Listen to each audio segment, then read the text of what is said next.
Hello student, welcome to our YouTube channel Ali online solution. देखिए, sample paper 2 चल रहा था, सेक्शन डी के। हम 26 तक क्वेश्चन कर चुके थे। अब हम बात कर रहे हैं 27 से 30, ये लास्ट है। चलिए, 27वां क्वेश्चन है, एक भिन्न का अंश उसके हर से 3 कम है। आपको पता होना चाहिए, अंश ऊपर इसे बोलते हैं और हर इसे बोलते हैं। पहले तो ये बात क्लियर होनी चाहिए। कह रहा है एक भिन्न का अंश उसके हर से क्या है, 3 कम है। तो माना भिन्न का अंश व हर क्रमशः ये होंगे। देखिए, माना हर क्या होगा, x, और हर से कितना कम है, 3, तो x माइनस 3 हो गया। यदि अंश तथा हर दोनों में 2 को जोड़ दें, अब क्या करेंगे, अंश में अंश बोला था ना, उससे कम है हर से, तो दोनों में 2 जोड़ दीजिए, तो क्या निकल के आ जाएगा, x माइनस 1 x प्लस 2।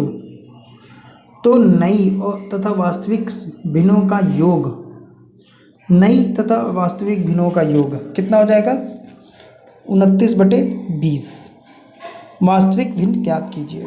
तो क्या करना है हमें, हमारे पास जो ये भिन्न है और जो अभी भिन्न निकल के आई, इस तरीके से निकाला, क्यों, उसमें 2 जोड़ना था, उन दोनों को योग करने पर वो 29/20 हो जाता है। अब यहाँ पे क्या करेंगे, एलसीएम ले लेंगे, तो x प्लस 2 हो जाएगा। x प्लस 2 ऊपर वाले से गुना होगा और यहाँ पर ये x गुना होगा x माइनस 1 से। इसको अब आप सॉल्व करेंगे, ठीक है। पहले नीचे वाले को गुना कर लिया, फिर ऊपर वाले को गुना करेंगे, सॉल्व करेंगे, इसको गुना करना है, ठीक है।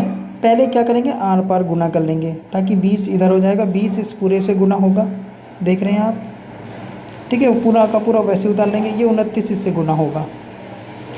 अब क्या करेंगे, इस x माइनस 3 और x प्लस 2 को आपस में गुना करेंगे, तो x का वर्ग माइनस x माइनस 6, ठीक है, x का स्क्वायर माइनस x, ठीक है। ये वाला इसको इससे गुना करेंगे तो x स्क्वायर माइनस x का बचेगा।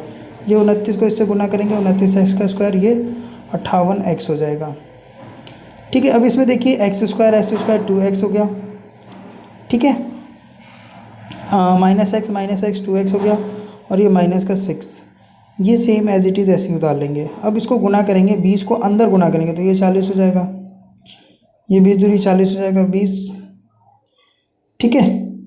और 29x स्क्वायर इधर आ गया, 6 दूनी 12, 120 इधर आ जाएगा, माइनस का था तो वो प्लस का हो जाएगा, और ये 58 इधर का माइनस आ जाएगा। अब इसको सॉल्व कर लेंगे, ठीक है। नेक्स्ट इज, हमें क्या करना है, इसका फैक्टर करना है, गुणनखंड करना है। तो 110 में से 12 घटाओगे 98 आ जाएगा, इसको गुना करोगे 120 आ जाएगा, ठीक है। 120 गुना 11 करने पर ये टर्म बनती है ना, a को b से गुना करते हैं, ax का स्क्वायर प्लस में bx plus c equal to 0, ये वाली समीकरण बनती है। तो ये वाला इससे गुना करते हैं, और ये ऐसा बनना चाहिए कि इसको प्लस माइनस करें तो ये c निकल कर आ जाए, ठीक है ना।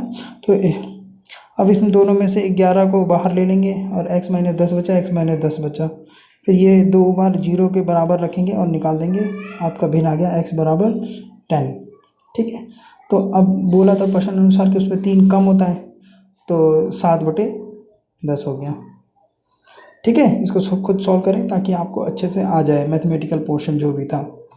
रामकली को आज से 12 सप्ताह के पश्चात अपनी बेटी को स्कूल भेजने के लिए 2500 की आवश्यकता है, 2500 की आवश्यकता है। उसने प्रथम सप्ताह में 100 रुपये की बचत की। प्रथम सप्ताह में कितनी बचत की, 100 रुपये। फिर प्रत्येक सप्ताह की बचत 20 रुपये बढ़ा दी। तो पहले सप्ताह में 100, दूसरे सप्ताह में 120, फिर 20 बढ़ेगा, फिर ऐसे 20 करते करते ज्ञात कीजिए क्या 12 सप्ताह के पश्चात वह अपनी बेटी के स्कूल भेज पाएगी। रामकली की अपनी बेटी के दाखिला के लिए कितने रुपए की आवश्यकता है, यानी SN हो गया टोटल, SN वाला फार्मूला लग जाएगा, SN is equal to n/2 2a plus n-1d, ठीक है ना, SN वाला सूत्र लग गया। माना ADN समांतर श्रेणी के क्रमशः प्रथम पद, सार्वंतर और पदों की संख्या है।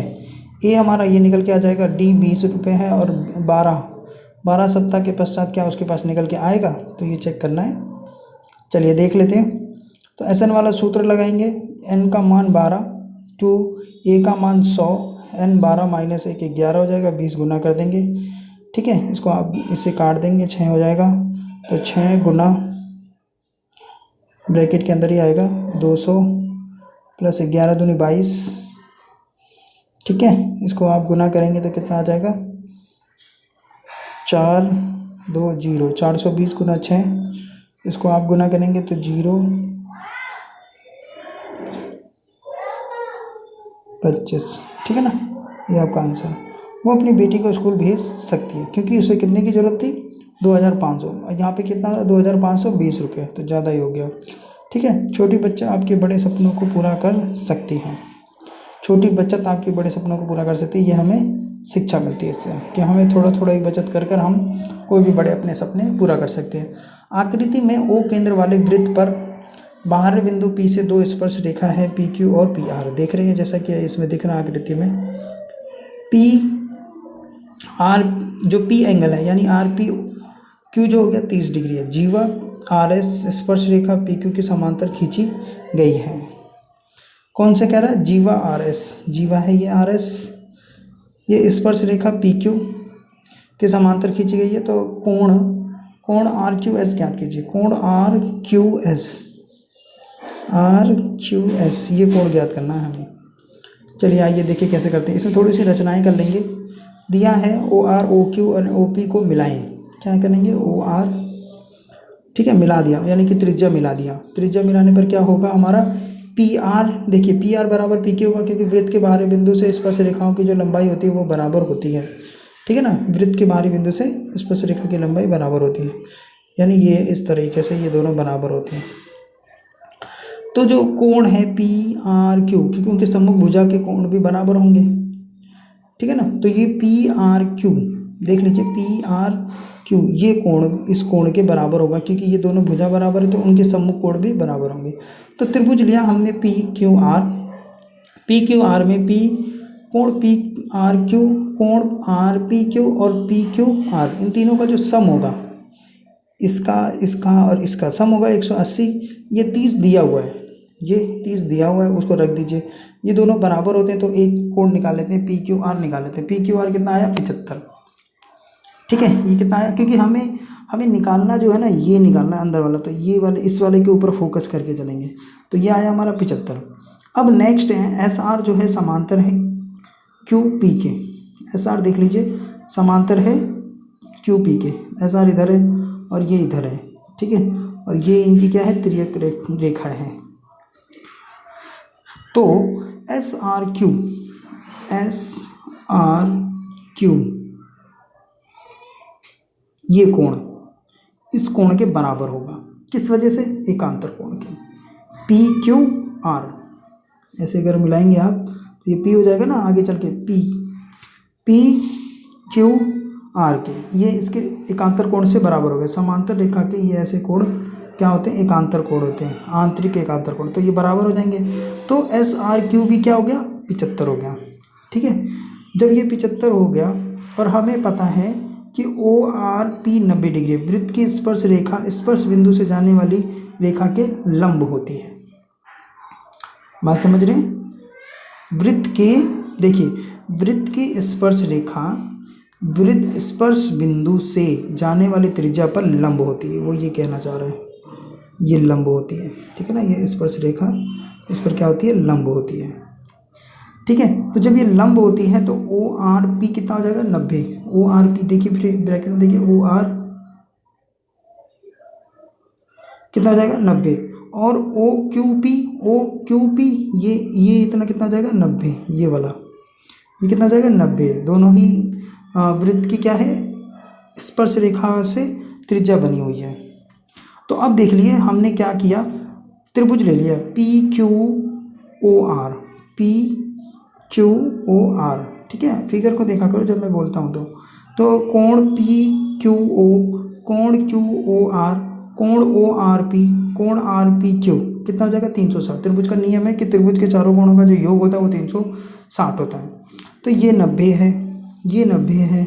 ठीक है, ये 30 हमारे पास पता है, तो क्यू ओ आर आ जाएगा, क्यू ओ आर आ जाएगा, यानी ये अंदर वाला कोण आ जाएगा। ठीक है ना, ये अंदर वाला कोण आ जाएगा कितना, 150 डिग्री।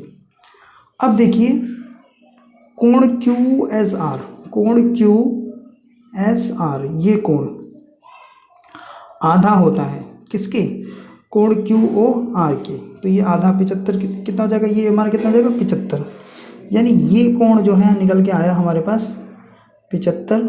ठीक है, नेक्स्ट आगे देख लिए, त्रिभुज R S Q, R S Q. ठीक है, जो आपको फिगर साफ दिख रही है उस फिगर को देखिए, आर एस क्यू। तो कोण आर एस क्यू, कोण क्यू आर एस और कोण आर क्यू एस बराबर होगा 180, त्रिभुज का नियम है। तो ये दोनों हमने निकाल दिया था 75 75, अभी हमने निकाला ना कि ये कितना जाएगा आपका, एकांतर कोण की वजह से 75 होगा। ठीक है ना, तो 75 75 हो गए, 180 में से घटा दीजिए तो ये कोण आ जाएगा आपका 30। ठीक है, नेक्स्ट देखिए 29वां क्वेश्चन, भूमि के एक बिंदु P से, भूमि के एक बिंदु P ये रहा, भूमि के एक बिंदु P से एक मीनार के शिखर का उन्नयन कोण 30 है। शिखर कोण कितना है, 30 है